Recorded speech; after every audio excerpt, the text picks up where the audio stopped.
RMC, Apolline Matin. C'est déjà demain.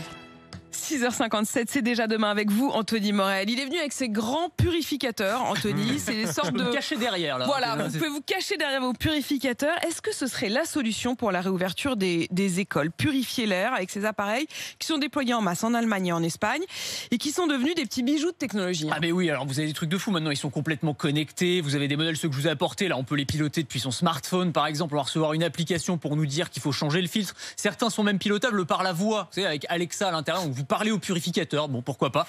Ça, c'est un peu gadget. Ce qui compte, c'est est-ce que c'est efficace ou pas. Il y a débat sur le sujet depuis plusieurs mois.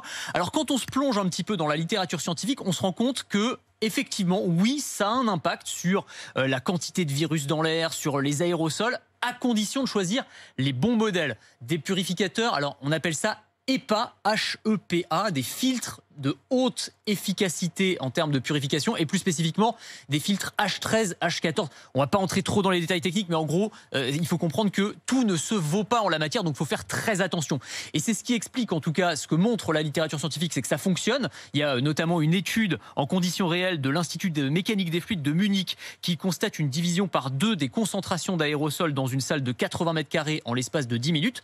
Donc a priori ça marche et c'est ce qui explique qu'en Allemagne ils s'équipent en masse, notamment dans les écoles, mais aussi en France, on a un boom de la demande chez les particuliers, chez les restaurateurs aussi qui préparent la réouverture et qui commencent à s'équiper de ces. Alors ça ne veut pas dire pour autant, Anthony, que ce soit une solution miracle. Non, clairement. Et d'ailleurs, c'est l'argument qui est mis en avant par les détracteurs un peu des purificateurs en disant ça crée une fausse sécurité. Genre j'ai un purificateur, je suis tranquille. Non, en fait pas du tout. Ça va pas être c'est pas la panacée, c'est-à-dire que ça n'exonère pas des autres gestes barrières. Il faut continuer à aérer si on peut, il faut continuer à mettre des masques. Évidemment, si vous êtes à la cantine de l'école ou dans un restaurant et que vous partez parler dans la bouche à 10 cm l'un de l'autre, évidemment ça va pas fonctionner et le purificateur n'aura aucun effet. Et il y aura encore des innovations en la matière. Vous reviendrez peut-être avec des robots la prochaine fois, des purificateurs moins statiques. Un robot purificateur. Un robot purificateur.